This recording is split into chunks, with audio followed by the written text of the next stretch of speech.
할렐루야. 옆 분들과 인사하실 때 주님께서 당신의 친구 되어 주셨습니다. 이렇게 한번 인사하실까요? 네. 세상은 우리를 위로해 줄 수 없지만 우리 친구 되신 주님과 더불어 살아가시면서 이 땅에서 참 평안을 누리시기를 주님의 이름으로 축원합니다. 지난 주간 주초에 서부 플로리다 교회협의회 주관으로 목회자 가족 수련회가 있었습니다. 강사님을 초비행해서 목회자들의 건강에 대해서 세미나를 가졌습니다. 여러 이야기들 하셨는데 흥미롭게 제 귀에 기억에 남는 대목이 있었습니다. 우리가 최소한 숨쉬기와 잠만 잘 잔다고 해도 지금보다 조금 더 건강해질 수 있다라는 이야기입니다. 시편에는 사랑하는 자에게 잠을 주신다라고 말씀했지요. 그런데 안타깝게도 미국에서 가장 많이 처방되는 약은 수면제라고 이야기합니다. 그 말은 잠을 못 이루는 분들이 상당히 많다라는 이야기일 것입니다. 잠을 이루지 못하는 여러 가지 요소가 있는데요. 그 가운데 그분이 말씀하셨던 제 기억에 남는 요소가 맴도는 생각이라는 것입니다. 그리고 그 맴도는 생각이라고 하는 것은 내가 최근에 경험한 일들 가운데 감정과 연관되어서 기억되어 있는 어떤 사건이지요. 예를 들어서 오늘 누가 나를 좀 기분 나쁘게 했어요. 그러면 잠자기 전에 계속 그 기분 나쁘게 했던 사람과 생각이 나를 계속 맴도는 겁니다. 그래서 양 99마리, 98마리 이렇게 외우는 것은 그 맴도는 생각을 끊고자 하는 시도다라는 것입니다. 심리학자들이 말할 때 감정의 종류가 100여 가지를 훨씬 넘는다고 이야기를 합니다. 그런데 그 가운데 가장 기본적인 감정을 5가지를 꼽으라고 한다면 큰 감정의 순서대로 이야기하면 공포, 분노, 슬픔, 역겨움, 그리고 행복입니다. 예를 들어서 슬픔 가운데 있다가 갑자기 화가 난 일이 생기면요, 슬픔이 언제 있었냐 싹 가시는 거죠. 왜? 화가 나는 분노가 훨씬 더 강한 감정이기 때문입니다. 근데 화가 나 있다가도 갑자기 공포를 경험하게 되면 그 분노는 싹 사라지고 맙니다. 왜냐하면 공포가 그 분노보다 훨씬 더 강한 감정이기 때문이죠. 그러니까 강한 감정이 그보다 약한 감정들을 잊어버리게 만드는 것입니다. 안타깝게도 행복이 그 기본적인 감정 가운데 가장 약한 감정이라는 데 있습니다. 어쨌든 그 학자들이 정의하기를 슬픔이라고 하는 것은 내가 가장 중요하게 생각하는 어떤 것을 잃어버렸을 때, 상실했을 때 느끼는 감정이라고 하죠.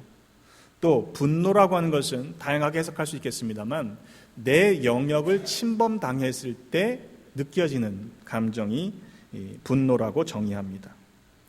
때문에 우리가 종종 화가 나는 것은요, 그게 사실이든 사실이지 않던 간에 최소한 내가 이것은 내 영역이라고 생각하는 부분을 누군가가 침범해 왔기 때문에 폭발하게 되는 그런 감정이라고 볼 수 있습니다. 오늘 함께 읽으신 성경의 본문에 보면 성령님도 감정이 있다는 사실을 알게 됩니다.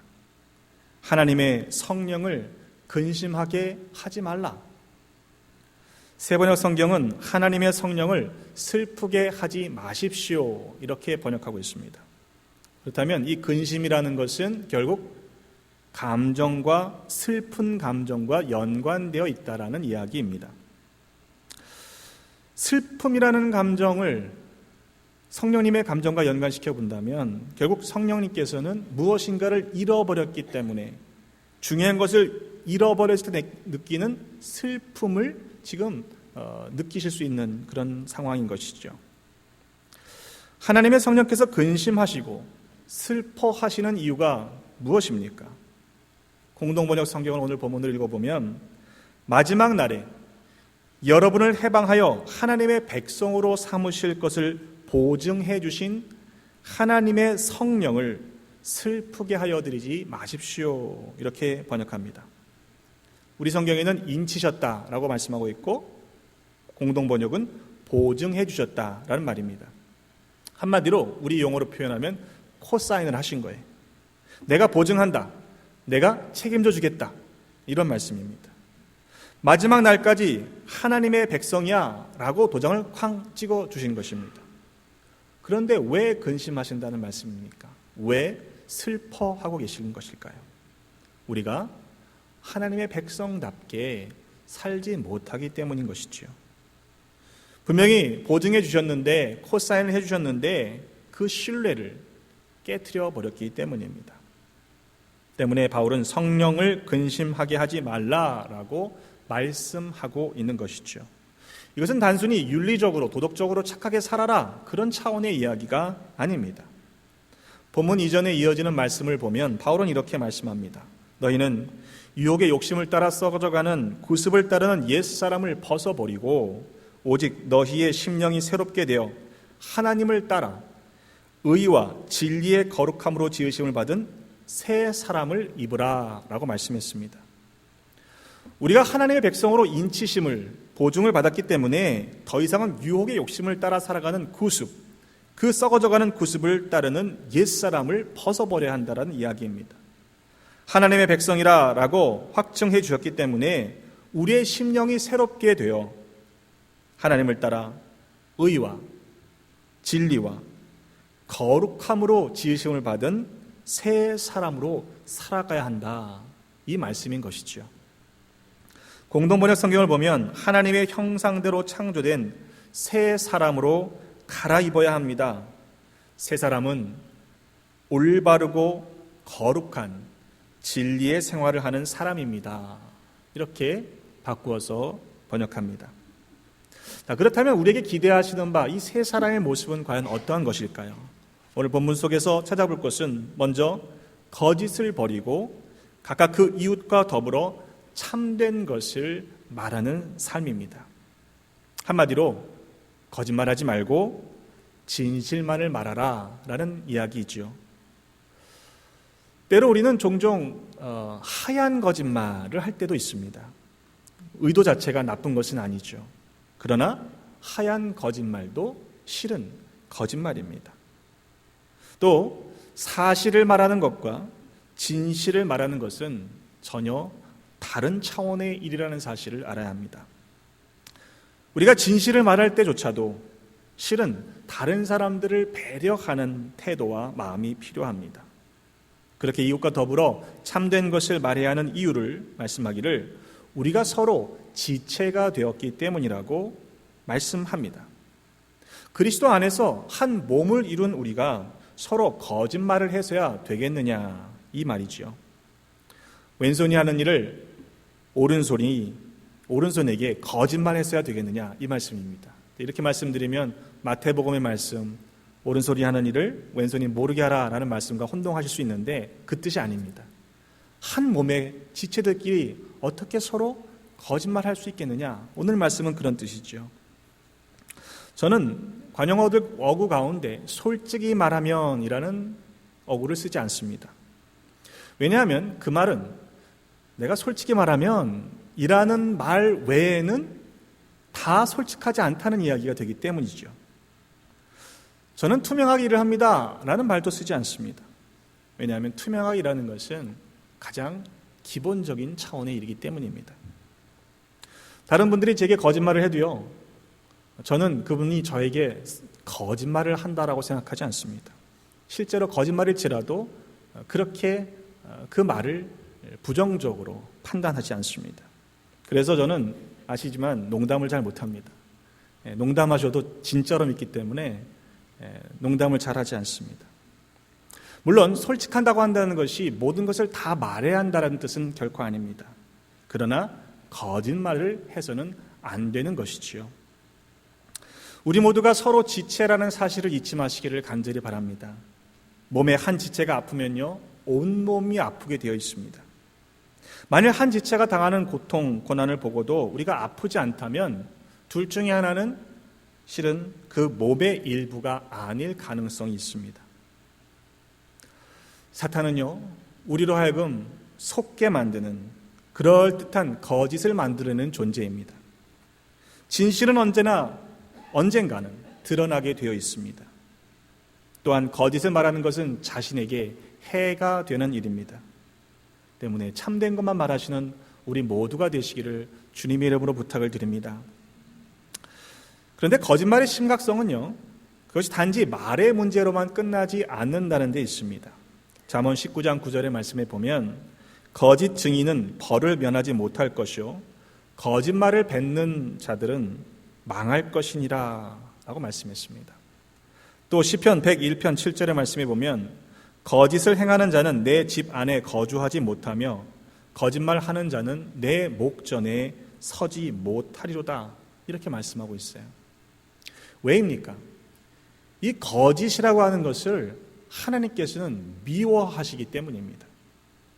잠언 6장 16절로 19절의 말씀에 보면 여호와께서 미워하시는 것, 곧 그의 마음에 싫어하시는 것이 예 7가지, 6, 7가지라 라고 말씀하고 있는데 교만한 눈, 거짓된 혀, 무죄한 자의 피를 흘리는 손, 악한 계교를 꾀하는 마음, 빨리 악으로 달려가는 발, 거짓을 말하는 망령된 증인, 그리고 형제 사이를 이간하는 자, 이렇게 6, 7가지를 미워하시는 것 가운데 무려 2가지가 거짓과 관련되어 있습니다. 그만큼 하나님께서 미워하시는 것이다 라는 말씀입니다. 뿐만 아니라 마지막 때에는 거짓 그리스도들과 거짓 선자들이 일어나 큰 표적과 기사를 보여 할 수만 있으면 택하신 자들도 미혹할 것이다 라고 말씀하셨습니다. 때문에 여러분 우리 모두가 진리 안에 거하시기를 주님의 이름으로 축원합니다. 진리는 곧 예수 그리스도이십니다. 진리에서 벗어나는 것, 예수 그리스도에서 벗어나는 것은 사실은 다 거짓된 것들이죠. 심지어 고린도 후서 11장 4절의 말씀에 보면 다른 예수, 다른 영, 다른 복음도 있다는 사실을 경계해야 합니다. 때문에 우리가 날마다 주님 앞으로 나아갈 때 진리되신 주님이시기 때문에 갈수록 우리의 옛 모습은 사라지고 우리 가운데 참된 일들이 넘쳐나게 될 줄로 믿습니다. 또한 세 사람의 모습은 분을 내어도 죄를 짓지 말며 해가 지도록 분을 품지 않아야 한다라고 말씀하고 있습니다. 화가 날 때가 있습니다. 머리 끝까지 달아올라서요, 얼굴이 붉어질 때가 있죠. 그런데요, 화가 난다고 해서 그 감정을 통제하지 못하면 때로 죄를 지을 수 있음을 우리는 조심해야 합니다. 손이 나도 모르게 올라가 있어요. 그죠? 뭐가 잡혀서 던졌는데 그게 뭔지 몰라요. 그것은 그 사람의 분노 조절의 능력에 실패한 경우들을 의미하죠. 게다가 화를 해가 지나도록 품게 된다면 그것은 결국 자신에게 또한 해를 끼치는 일이 되는 것입니다. 맴도는 생각 때문에 더 화가 나게 되어 있습니다. 야, 아까 그때 기회가 있었을 때 한 방 날려야 되는데 그 못 날린 게 안타까워서 계속 생각하다가 화가 더 나는 거예요. 문제는 그러한 분노 조절의 실패가 그저 앵거 매니지먼트의 실패의 문제가 아니라 마귀에게 틈을 주는 일이다라는 사실입니다. 틈이라고 했으니 처음에는 그리 대단한 것은 아닐 것입니다. 하지만 틈이 벌어졌을 때 우리는 그것을 막아야 하죠. 만약 그렇지 않고 내버려 둔다면 나중에는 메울 수 없는 큰 간격이 되고 말 것이기 때문입니다. 왜 저러지? 조금 이상할 때 그냥 툭 터놓고 이렇게 이야기하면 좋겠어요. 괜히 뭔가 낌새가 이상해 심증만 간다고 내가 확실한 물증을 잡을 때까지 기다려야지 라고 그렇게 한다면 오히려 상황을 해결할 수 없는 그런 처지에 이르게 될 수도 있습니다. 사탄은 우리가 방심한 틈을 이용해서 침투합니다. 머리에 뿔 달고 삼지창 뾰족한 창 들고 그렇게 무섭게 달려들지 않습니다. 그럴듯한 이유와 핑계를 대고서 우리를 회방하고 유혹합니다. 때문에 작은 일처럼 여겨지는 일일지라도 여러분 거짓된 것들, 잘못된 것들은 우리가 경계하고 멀리해야 되는 것입니다. 또한 도둑질하지 말아야 하는 것이죠. 우리 중에 누가 도둑질을 하겠습니까? 그러나 모르고 할 수 있는 도둑질도 있습니다. 때문에 오늘 말씀에는 남의 것을 탈취하는 인생에서 벗어나 이제는 남을 도울 수 있는 삶을 살아가라 라는 말씀으로 이해할 수 있죠. 그런데 착취라고 하는 것, 탈취라고 하는 것은요, 여러 형태로 나타날 수 있음을 우리는 조심해야 합니다. 실제로 우리가 살아가는 자본주의의 가치의 사회 속에서는 정당화되고 있는 구조적인 악이 있습니다. 자기 손으로 수고해서 얻은 것들, 그것을 자기를 위해서만 쓰는 것은요, 세상 사람들도 다 하는 일들입니다. 그러나 새 사람이 된 그리스도인은 그러한 수고를 통해서 선한 일들을 하는 것입니다. 나만을 위해 쓰지 않고 이전에는 나 자신만을 위해 쌓아두었던 것을 오히려 가난한 사람들을 위해 구제하는 일들을 감당하기 위해 더 선하게 열심히 살아가는 삶을 살아야 하는 것이죠. 여러분, 그런 기쁨을 누리시기를 주님의 이름으로 축원합니다. 그것은 사람에게만 해당되지 않습니다. 하나님의 것을 도둑질해서도 안 되는 것입니다. 말라기 3장 8절의 말씀에 보면 사람이 어찌 하나님의 것을 도둑질하겠느냐, 그러나 너희는 나의 것을 도둑질하고도 말하기를 우리가 어떻게 주의 것을 도둑질하였는가 하는도다. 이는 곧 11조와 봉헌물이라. 실제로 11조에 대해서는요, 교회 안이나 밖이나 비판이 상당히 많습니다. 그런데 그 비판하는 근본적인 이유는 하지 말자는 것이죠. 저는 그렇게 주장하는 분들이 11조의 가치 이상의 신실한 믿음의 삶을 살면서 그렇게 이야기한다면 수용할 만한 마음이 있습니다. 하지만 그렇지 않은 경우들을 더 많이 보게 되죠. 물론 11조를 철저하게 한다고 해서 그것이 또한 의롭다라고 말할 수도 없습니다. 여기서 생각해 보세요. 하나님의 것을 하나님께 드리고 나서 잘했다라고 칭찬받겠다는 것도 실은 우스운 일이기 때문입니다. 철저하게 하고자 했다면 서기관들과 바리새인들을 따라갈 수 없었을 것입니다. 그런데 주님은 오히려 저들을 저주하십니다. 화 있을진저 외식하는 서기관들과 바리새인들이여, 너희가 박하와 회향과 근체 11조는 드리되 율법에 더 중한 바 정의와 긍휼과 믿음은 버렸도다. 그러나 이것도 행하고 저것도 버리지 말아야 할지니라 라고 마태복음 23장 23절에서 말씀하셨습니다. 본질을 잃어버린 형식은 무의미한 것이지요. 내용물이 없는 껍데기는 헛된 것입니다. 또한 세 사람은 무릇 더러운 말은 입 밖에도 내지 말고 오직 덕을 세우는 데 소용되는 대로 선한 말을 하여 듣는 자들에게 은혜를 끼치는 삶을 살아야 합니다. 우리 모두가 만일 하루 종일 어떤 말을 하고 살아가는지 한번 녹음을 해놓고 자기 전에 저녁에 들어본다면요, 아마 많은 분들이 깜짝 놀랄지도 모를 것입니다. 말이라고 하는 것은 그냥 나오지 않습니다.